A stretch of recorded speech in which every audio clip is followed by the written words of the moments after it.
और अब बात करते हैं घोसी विधानसभा उपचुनाव के लिए बीजेपी उम्मीदवार दारा सिंह चौहान नामांकन भरने जा रहे हैं। डिप्टी सीएम ब्रजेश पाठक, प्रदेश बीजेपी अध्यक्ष भूपेंद्र चौधरी समेत सरकार के कई मंत्री मौजूद हैं। बीजेपी के सहयोगी दलों के नेता भी हैं। एसबी के राष्ट्रीय अध्यक्ष ओम प्रकाश राजभर, निषाद पार्टी के राष्ट्रीय अध्यक्ष संजय निषाद, अपना दल एस के आशीष पटेल भी साथ में है। नामांकन से पहले कोपागंज क्षेत्र के बापू इंटर कॉलेज के मैदान में बीजेपी ने जनसभा की है। वहीं समाजवादी पार्टी ने घोसी से सुधाकर सिंह को मैदान में उतारा है। माना यह जा रहा है कि घोसी विधानसभा उपचुनाव में बीएसपी कांग्रेस अपना प्रत्याशी नहीं उतारेगी।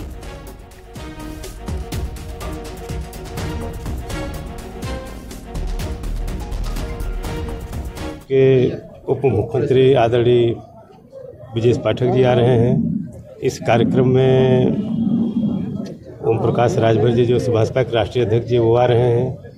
इस कार्यक्रम में निषाद पार्टी के राष्ट्रीय अध्यक्ष जो है डॉक्टर संजय निषाद जी आ रहे हैं। इस कार्यक्रम में अपना दल के राष्ट्रीय सह संयोजक और उत्तर प्रदेश कैबिनेट मंत्री माननीय आशीष पटेल जी आ रहे हैं। इसमें कैबिनेट मंत्री गिरीश यादव जी आ रहे हैं, माननीय अनिल राजभर जी आ रहे हैं, दानिश संसारी जी आ रहे हैं। इस प्रदेश में ऊर्जा मंत्री आदरणीय के शर्मा जी आ रहे हैं। इस और प्रदेश के हमारे उत्तर प्रदेश के भारतीय जनता पार्टी के जो प्रदेश अध्यक्ष माननीय भूपेंद्र चौधरी जी आ रहे हैं। और बड़ा जन सैलाब और उत्साह लोगों में देख करके मुझे लगता है कि पर्चा दाखिला के बाद इस जिले में एक ऐसा संदेश जाएगा कि भारी अंतर से भाजपा जो है जीत के जाएगी उत्तर बिहार। समाजवादी पार्टी का कहना है कि हार की वजह से इतने नेता बड़े आ रहे हैं। अरे जाने दीजिए इस पर, इसलिए कोई वो लोगों की बात, जिसको हार का डर है वो इसके अलावा कहीं क्या सकता है।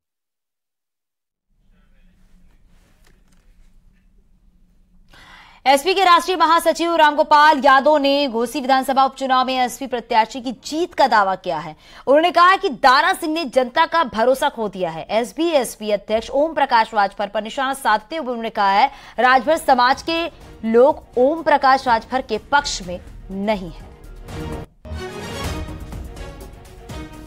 राजभर समाज ओम प्रकाश राजभर जी के पक्ष में बिल्कुल नहीं है।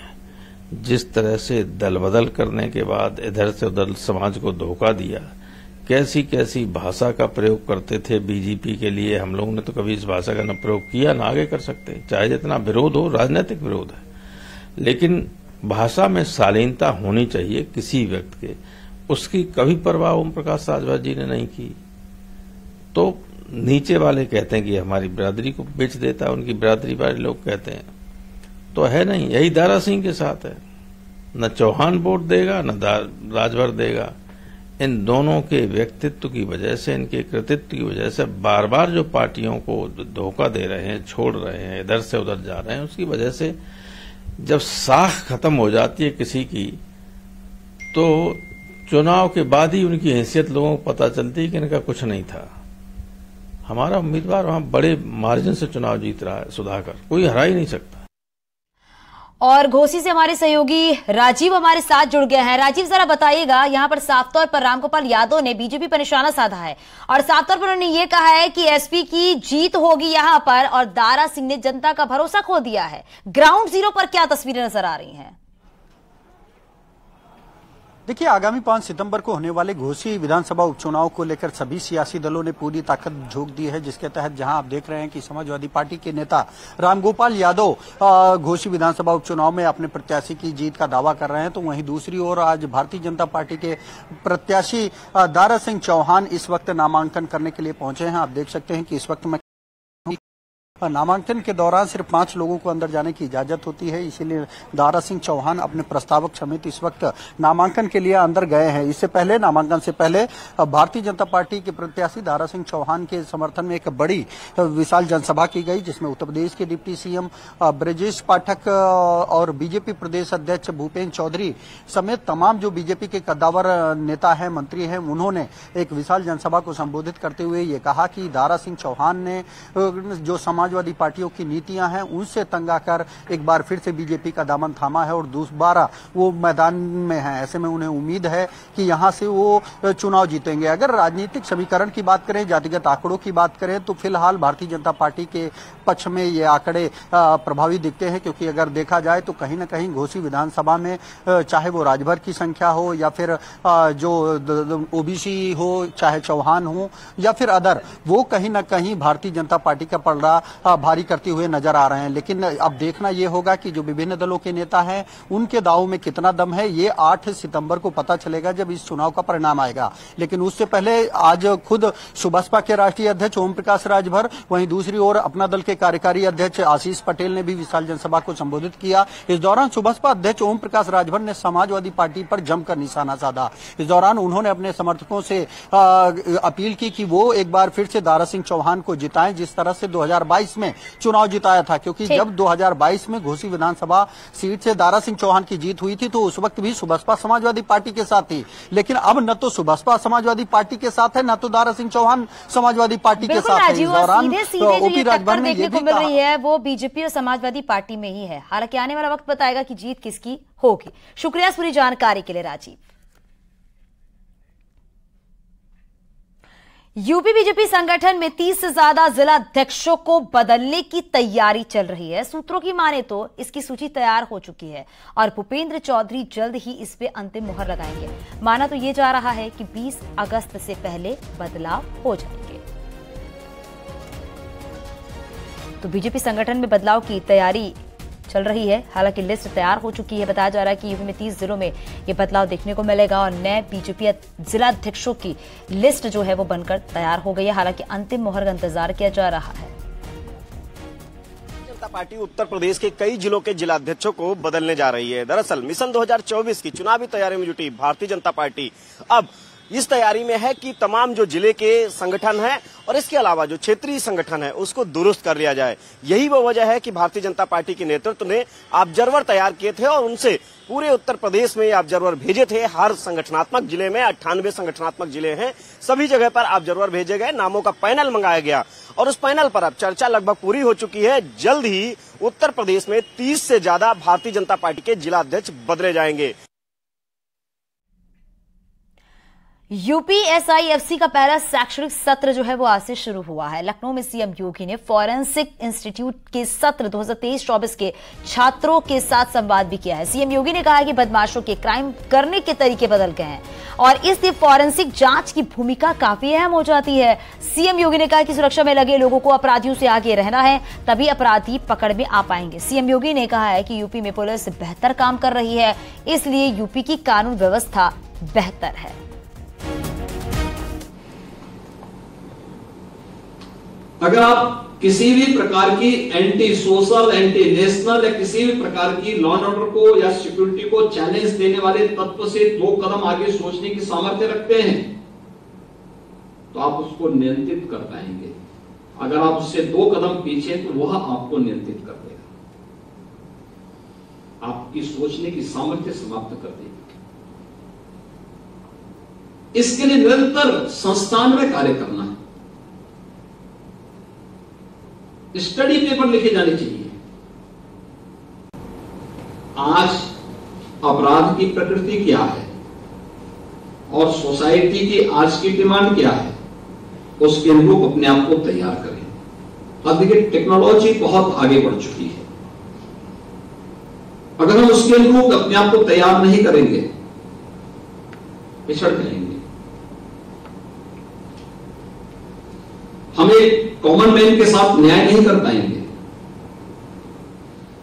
और इसीलिए प्रदेश सरकार ने तय किया कि हम लोग यहां पर उत्तर प्रदेश में Uttar Pradesh state institute of forensic science की स्थापना करेंगे। इंस्टीट्यूट के निर्माण की कार्रवाई को आगे बढ़ाया और आज मुझे प्रसन्नता है कि इसका पहला बैच 5 ब्रांच के साथ अपना कार्य प्रारंभ किया है।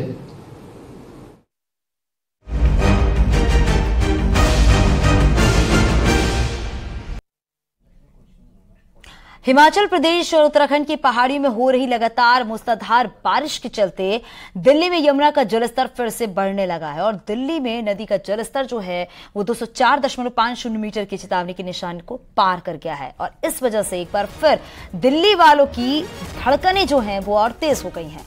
पिछली बार यमुना में आई बाढ़ ने दिल्ली में भयंकर नुकसान किया था और कई लोगों को अपनी जान भी गंवानी पड़ी थी। दिल्ली पर फिर बाढ़ का खतरा मंडरा रहा है। राहत बचाव टीमों को अलर्ट कर दिया गया है।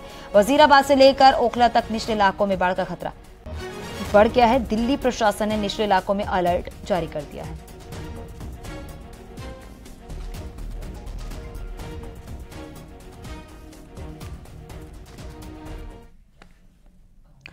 कानपुर में गंगा का जलस्तर एक बार फिर से बढ़ गया है। गंगा नदी का जलस्तर खतरे के निशान को पार कर गया है। सिंचाई विभाग लगातार हालात पर नजर बनाए हुए हैं, वहीं प्रशासन भी पूरी तरीके से अलर्ट मोड पर है। तो आपको बताते चले, कानपुर में भी उफान पर गंगा नदी है। हालांकि प्रशासन जो है वो पूरी तरीके से अलर्ट मोड पर है।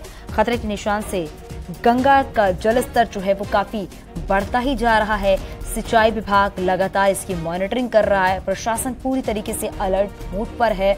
हालांकि जो गंगा नदी के आसपास रहते हैं उनको वहां से शिफ्ट कर दिया गया है और खतरे को देखते हुए आपको बता दें प्रशासन पूरी तरीके से निगरानी बनाए हुए है। और कानपुर से सहयोगी अमित हमारे साथ जुड़ गए हैं। अमित, जरा बताइए ग्राउंड जीरो पर किस तरह की तस्वीर देखने को मिल रही है और जिस तरीके से लगातार गंगा का जलस्तर बढ़ रहा है, इससे प्रशासन भी अलर्ट है और आसपास क्या स्थिति देखने को मिल रही है, क्या हालात? देखिए चांदनी जी, मैं आपको बताना चाहूंगा कि गंगा इस वक्त एक बार फिर से उफान पर है। जहां अगर हम 48 घंटे पुरानी बात करें तो गंगा का जो जलस्तर था 112.02 था, मगर अब ये 113 के करीब पहुंच चुका है। 3 लाख पहले क्यूसेक पानी छोड़ा गया था और अब 5 लाख के आसपास छोड़ा जा चुका है। मैं अपने कैमरामैन से कहूंगा, इस वक्त न्यूज 18 टीम बाबा घाट पर है। ये देखिए घाट की तरफ पानी बढ़ता जा रहा है और मकानों की तरफ बढ़ रहा है। ये extreme outer street of Kanpur है। इसके बाद राइट हैंड साइड में उन्नाव की शुरुआत हो जाती है। देखिए पानी अब मकानों की तरफ बढ़ता चला जा रहा है। पहले खेत से खलियान से होते हुए अब घरों की तरफ बढ़ रहा है, क्योंकि मचाने ऊंची हैं तो लोगों के लिए अब खतरा बरकरार बनता चला जा रहा है। देखिए हम ये दिखाना चाहेंगे कि जो कल तक था ये पूरा एसन इसके आसपास का था, अब ये लगभग 1.5 से पौने 2 फुट आगे की तरफ बढ़ा है। अगर अधिकारियों की माने तो गंगा अपने पूरे फ्लो उफान पर है। रेलिंग्स देखिए, ये रेलिंग्स पूरी एक एक करके डूबती चली जा रही है। पहले ये जहां 1 और 6 इंची डूबी थी, अब पौने 2 फुट तक पूरी अंदर डूबती चले। इस सामने जो उन्नाव शुक्लागंज के आसपास क्षेत्र के लोग रहते थे वो अपने सुरक्षित स्थानों पर निकलने लगे हैं, क्योंकि ऐसा माना जा रहा है कि अगले 24 घंटे में ये खतरे के लेवल को पार कर जाएगी। 30 गेट्स थे, 300 गेट खोले जा चुके हैं और आसपास के 17 ऐसे गांव हैं, चाहे चैनपुरवा, दुमनीपुरवा, या हम ग्वालटोली की बात करें, हम बाबा घाट की बात करें, हम अटल घाट की बात करें, या इसके अलावा सरसैया घाट की बात करें, भैरव घाट की बात करें, इन सारे घाटों बिल्कुल अमित, और वाकई प्रशासन जिस तरीके से अलर्ट है, स्थानीय लोगों को भी अलर्ट पर रखा गया है। शुक्रिया इस पूरी जानकारी के लिए।